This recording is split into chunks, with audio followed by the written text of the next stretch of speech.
start us off. Hey, Brittni, how are you? I'm good. How are you, Doug? I'm good. Good to see you again. Congratulations on an excellent season down there. Thank you. Thank you. Tomorrow is International Women's Day, and I'm wondering how that resonates with you in the position you're in with this basketball team. Yeah, it's exciting. It's obviously important to celebrate, women and particularly women in sport. Walking around this G League bubble, it's been really awesome to see women in just about every single position there is, not just coaches, but medical staff. There's a female GM, female officials, video coordinators, equipment managers, PR staff, basketball operations were everywhere. So definitely a day, of celebration and acknowledgement. So it's important to celebrate and talk about. I guess that's the thing in basketball, the breadth of women experience, like you say, front office to video to coaching, the breadth of their experience and their involvement is singular to basketball, I think. It must make you feel proud that it's everywhere. Sorry, can you repeat that? I couldn't quite hear you. Basketball seems to have a breadth of women from, as you said, GMs to coaches to officials. How proud does it make you feel to be involved in a sport that it has it at so many different levels? Yeah, really proud. It's the progression that's been made, especially in the last 5 years, I would say, even since I started in the league. It's getting better and better every year, and you're seeing there's more of a prevalence of women in every corner of the NBA and the G League. It's exciting, and it's definitely important to get more women on staffs. But it's also important to talk about what do we do when we get the women on staff? How do we cultivate an inclusive and equitable environment for these women? And so I think that's the next talking point is after we get them on staff, which we've been doing a great job of doing. How do we move towards that? Great, thanks very much, and good luck tomorrow. Thank you, Doug. To Blake next. Hey, Brittni, how are you?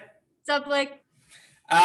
For your own personal side of things, you moving to the 905 and being higher up the bench these last 15 games, what have you learned and where have you seen your growth as a coach?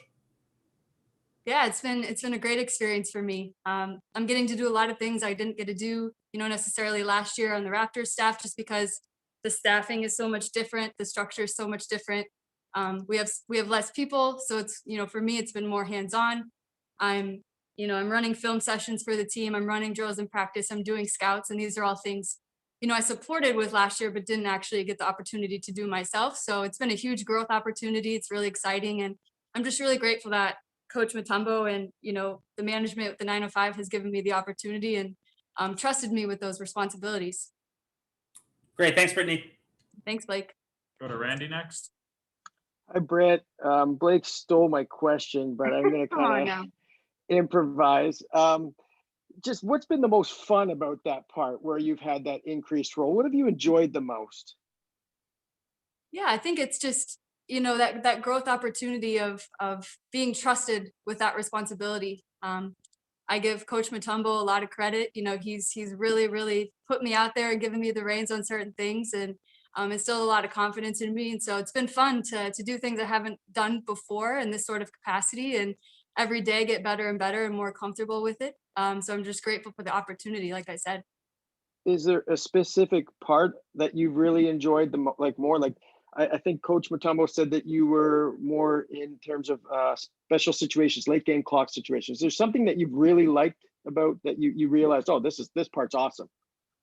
Yeah, that's something, him and I talked about a lot last year when we were playing buddies, with the Raptors staff. So on the plane home, often we talk about those special situations and end of game situations. And, I expressed that I had a particular interest in that, and that I really love to dissect close games and different, options we could go to defensively and offensively in close games and study what other coaches do. And so he kind of gave me, the reins, gave me the responsibility and said, hey, you study this and you take it over. So end of games, that's something, I feel really prepared for, and that I've done a lot of studying on, and it's really exciting to actually do it in a game now.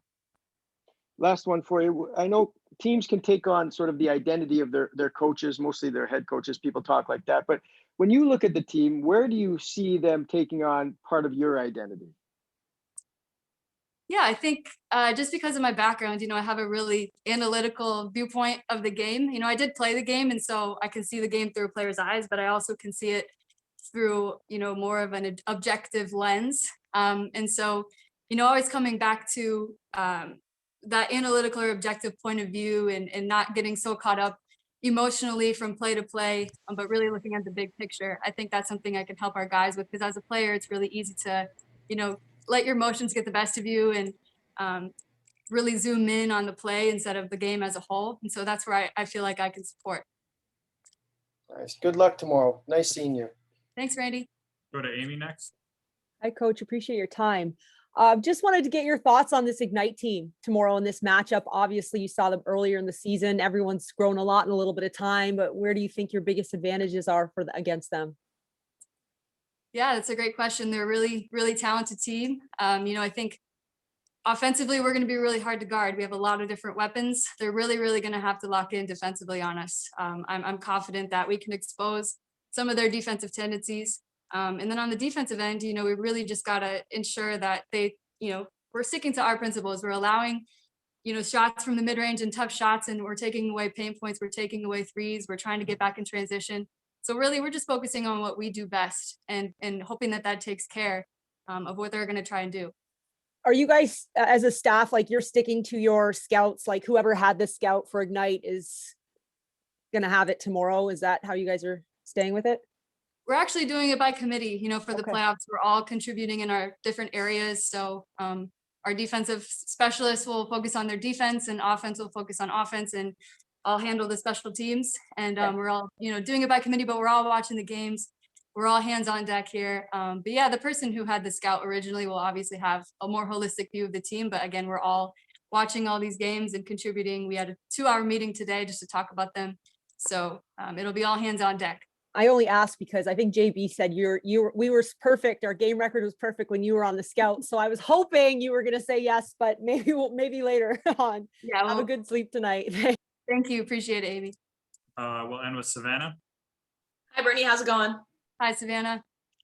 When you have a lot of experience, obviously coaching up with the Raptors and now here at the 905, what's something that has made this group pretty special to you this season?